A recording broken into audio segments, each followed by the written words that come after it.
6 de la mañana, 58 minutos. Carlos Julio Jaramillo, gerente del Banco de Desarrollo del Ecuador, nos acompaña aquí en el estudio de Telediario en la capital. Con él conversaremos en los siguientes minutos sobre los créditos para gobiernos autónomos y el plan Agua Segura para Todos. Gerente, buenos días, gracias por acompañarnos aquí en Primera Impresión. Muy buenos días, Fabricio, un saludo cordial a toda la ciudadanía. Muchas gracias, muy gentil. Bueno, para arrancar este espacio de conversación, ¿en qué medida los gobiernos autónomos descentralizados se vieron afectados en la entrega de créditos por parte del BEDE durante estos días de paralización y protestas que vivió el país? Complicaciones en estos 12 días, primero como Banco de Desarrollo del Ecuador y a título también personal, rechazando estas actitudes violentas, en verdad más allá de la protesta social. Creo que aquí el gran perdedor es esa delincuencia política organizada que tuvo un golpe fallido, un golpe de Estado fallido. Luego ya vemos que la justicia ecuatoriana comienza a actuar y con indicios de responsabilidades comienza a investigar. En ese contexto, como le decía, un rechazo. Yo he podido estar en contacto constante con todos los alcaldes de las ciudades más afectadas, principalmente en donde hay un relato diferente al de la ciudad de Quito. Preveíamos en esos 12 días nosotros hacer asignaciones y colocaciones por cerca de 100 millones de dólares. ¿Qué ha pasado? Lamentablemente estaba muy ocupada cada una de las autoridades solventando la crisis que tenían dentro de sus localidades. Yo le decía que es posible contar historias diferentes, como un caso de Ambato, un caso crítico, en donde tenían tomadas las plantas de agua potable, donde cerca del 75% de la ciudadanía llegó a tener escasez de servicio, cerrado el relleno sanitario, cercada la alcaldía, tomada la gobernación. Casos particulares también, como el de la ciudad de Cuenca, donde había un cerco a la ciudad, un ataque al patrimonio grosero y violento. Hay pérdidas bastante importantes en cuanto al patrimonio natural, como por ejemplo ver que se convirtió en una mina de piedras y proyectiles el río Tomebamba, y luego tener la ciudad llena de escombros, llena de destrozos, destruyendo el mármol de las veredas. Y desabastecida también, ¿no? Totalmente desabastecida, luego le iba a tocar eso, pero casos como por ejemplo la Plaza San Francisco, en donde hay los testigos patrimoniales de todos los pisos, ¿no es cierto?, históricos que ha tenido desde la época precolonial realmente hasta la actualidad, y habiendo destruido parte de esos testigos desde arqueológicos para convertirlos en proyectiles. Terrible, como usted decía, el cerco a la ciudad, el no permitir que se abastezca la ciudad de medicamentos, eso realmente no tiene nombre. Había un desabastecimiento grave, sabíamos de gente que no podía, por ejemplo, hacerse diálisis porque había escasez de todos los insumos médicos necesarios para ello. Realmente complicaciones bastante serias. Alimentos, no había alimentos básicos como leche, como huevos, como cárnicos. Entonces, pudiendo contar otras realidades como la de Santa Elena. Santa Elena realmente tiene pérdidas también incuantificables en el feriado que dejó de tener la afluencia que ellos preveían. Claro, durante este último feriado que coincidió con las protestas, lógicamente el sector turístico fue uno de los más afectados y las playas, que son atractivos principales, recibieron su impacto, ¿no? Así es, esta gente espera por mucho tiempo que se den estos feriados, porque realmente eso mueve la economía local. Es realmente una pérdida importantísima la que este balneario, como muchos otros puntos, sufrían y que nos contaban justamente las primeras autoridades. Hay otros casos interesantes de ver, como era el del Oro, en donde se organizaron alcaldía y la prefectura, estuvieron juntos realmente todos los alcaldes y el prefecto, y realmente actuando de manera coordinada con los sectores sociales, con la empresa privada, no permitieron el cerco total de las vías, de tal manera que productos como el camarón, como el banano, puedan realmente salir, porque hubiera sido realmente eso mucho más dramático para el sector. Claro, pero esto fue prácticamente casos excepcionales, ¿no? Porque a nivel general prácticamente el país estaba paralizado, afectado en todos los ámbitos: turismo, producción, salud, la economía, y lógicamente esto genera también una desaceleración del desarrollo de los gobiernos autónomos descentralizados. Es así. el señor presidente de la República es un presidente que toma decisiones. En virtud de ello, ha tomado la decisión de la paz por el bien común, el llamar al diálogo, el que podamos conversar. A nosotros como Banca de Desarrollo nos ha pedido también aperturar líneas de crédito que permitan hoy superar también la emergencia, como es el caso de recuperación del patrimonio. En ese contexto estamos reuniéndonos y conversando con los alcaldes. La tarde de hoy vamos a estar con varios alcaldes del Ecuador en la ciudad de Guayaquil, conversando detalles sobre cuáles son los requerimientos mayores que tienen. Importantísimo la recuperación del patrimonio. Asimismo, acelerar un producto que lo veníamos trabajando con la ministra de Turismo, con la Asociación de Municipalidades del Ecuador, que era en el contexto de sacar un producto para atender el sector turístico.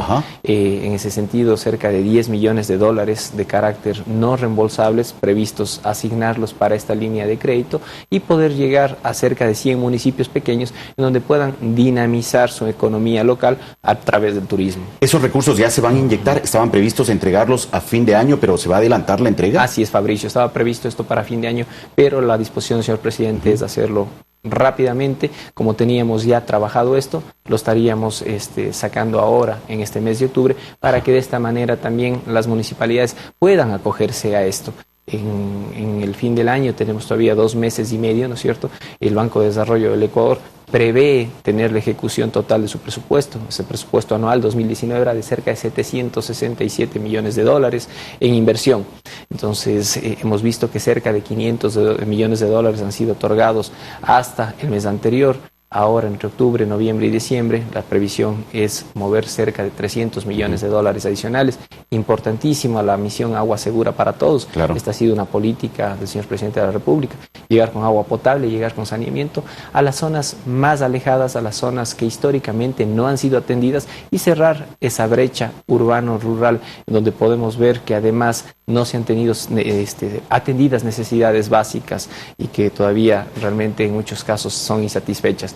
En ese contexto, la misión Agua Segura para Todos prevé desde el 2017 al 2021 invertir cerca de 800 millones de dólares en agua potable y saneamiento y está orientado a la ruralidad, a las zonas realmente menos atendidas. Gerente, ¿tienen algún reporte de algún municipio que tenga problemas en este momento en el tema de la dotación de agua potable debido a las paralizaciones que se registraron? ¿Hay alguna alcaldía, algún gobierno autónomo descentralizado que haya sufrido afectaciones en su sistema de dotación de este servicio básico?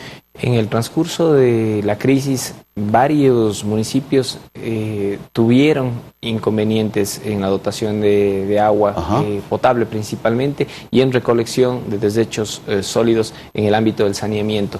Ambato, como le decía, fue creo que la más afectada en materia de agua potable y saneamiento. No obstante, todavía no nos ha notificado el alcalde si los daños son permanentes o fue únicamente un corte de servicio.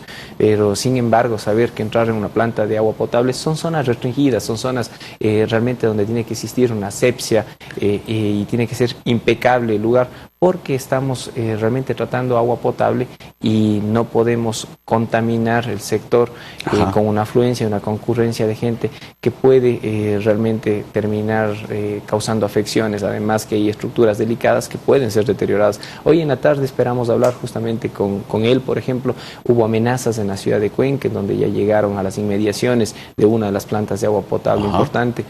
Por ventaja no se llegó a acceder. Hubo ahí también en ese momento un accionar del ejército ecuatoriano para impedir que puedan ingresar hacia las plantas de agua potable.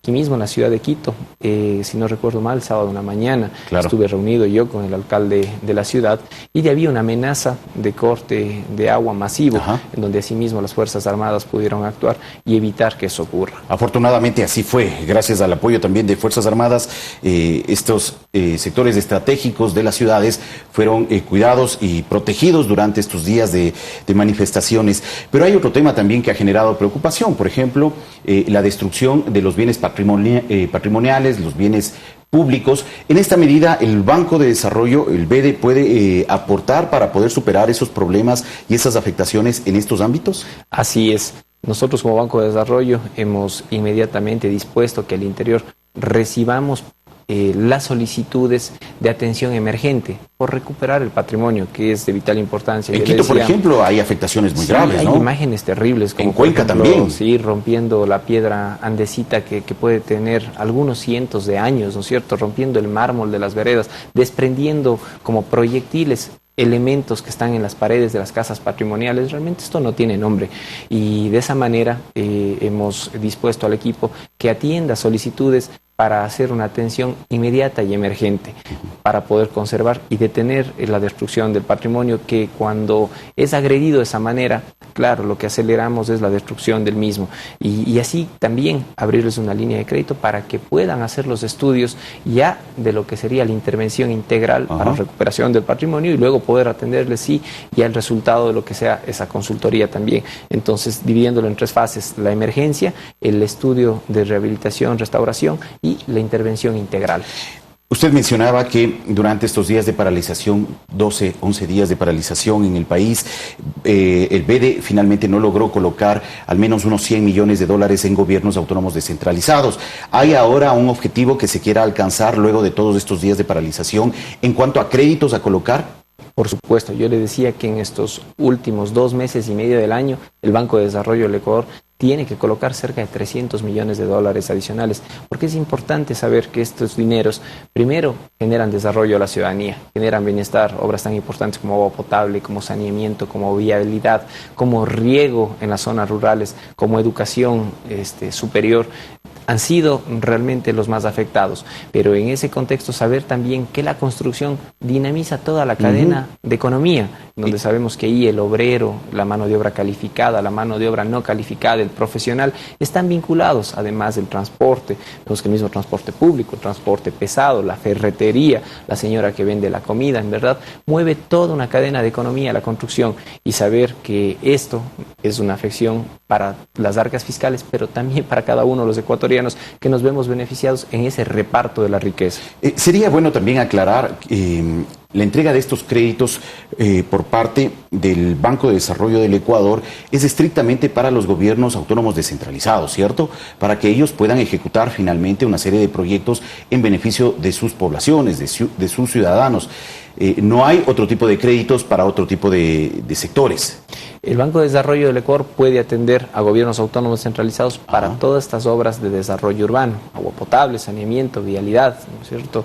Equipamiento urbano como terminales terrestres, mercados, centros comerciales, en fin, un sinnúmero de proyectos que pueden ser presentados al Banco de Desarrollo. Pero asimismo tenemos nosotros proyectos de vivienda de interés social y vivienda de interés público. ¿Cómo se canalizan esos recursos? Esto puede ser realmente a través de un GAD, de una empresa pública o de un promotor privado. Nosotros sí podemos dar créditos a empresas y promotores privados que quieran intervenir en vivienda de interés social y vivienda de interés público. Asimismo, podemos atender a universidades públicas y particulares, y también a institutos de educación superior, que en muchos casos también son privados, para poder generar mayor oferta académica con proyectos de equipamiento, tecnología e infraestructura. Podemos también dar esa atención. El Banco de Desarrollo, además, en el mismo contexto, lo que está atendiendo vivienda de interés social, vivienda de interés público, en el plan Toda una Vida, se ha propuesto, y esto lo hemos hablado con el ministro Martínez, a recibir propuestas de otro tipo, como por ejemplo el de parques industriales, que son proyectos que generan un desarrollo económico en las localidades donde éstas se asientan. Tenemos ya un par de iniciativas público-privadas que hoy nos lo están planteando, y el Banco de Desarrollo está dispuesto realmente a hacer eso, pasar de la B de banco a la D de desarrollo, que es lo que nos ha pedido el señor presidente de la República. Ese tipo de atenciones, en verdad, seguramente las vamos a dar, y estamos trabajando en ello. Ahora, con este objetivo que ustedes están persiguiendo de colocar más créditos, sobre todo en los gobiernos autónomos descentralizados, ¿en qué medida ustedes también esperan poder dar fuerza y reactivar de mejor manera la economía y el desarrollo en el país? Sí, bueno, entre una comparación 2018-2019 hay un 20% de incremento en los recursos disponibles del Banco de Desarrollo para que los GATS puedan hacer uso de eso. Ahora, en el año 2020, estamos justamente cerrando nuestro presupuesto. Nuestro presupuesto tiene asimismo una estabilidad entre lo que ha sido el 2019 a lo que va a ser el 2020, y estar alrededor de los 750 millones de dólares para que los GATS puedan hacer uso de estos dineros. Yo decía, sería impresentable, imperdonable que los GATS no nos soliciten el dinero estando disponible hasta diciembre del año 2019. Entonces, el pedido del señor presidente ha sido desde el inicio de nuestra gestión dejar el escritorio y pasar al territorio, que es como lo hemos venido realmente desarrollando la gestión. Y en ese contexto, sí comenzar en las filas del banco también a refrescar un poco el paso hacia especialistas para dejar un poco el asistencialismo y pasar a la asesoría, que es un rol fundamental de una banca de desarrollo, y así también poderles ayudar a que de una generación de idea pueda hacerse un proyecto y termine siendo obra pública. ¿Y en qué medida ha logrado alcanzarse ese propósito de pasar del plano de ser una banca de asistencialismo a una banca de acompañamiento y de consejería? Los resultados muy positivos. Le digo, personalmente yo he recorrido el país en este año, en 2019, creo que no menos de 4 veces, recorriendo todo el país, le digo, y pudiendo sentarme con los gobiernos autónomos centralizados, contento porque es un momento de sacarse el saco, la corbata, remangarse la camisa y comenzar a revisar planos, comenzar a revisar detalles técnicos y ver qué proyectos son los que se puede impulsar de mejor manera para dar soluciones integrales. Le doy ejemplos en la mancomunidad del Oro, en donde está Pasaje, El Guabo y Machala, soluciones históricas que no se han dado. Nos hemos sentado en mancomunidad, hemos revisado los estudios, hoy están presentados y estaríamos financiando esto en los próximos días, dando solución hasta el horizonte de diseño del proyecto a cerca de 700.000 personas con servicios de agua potable.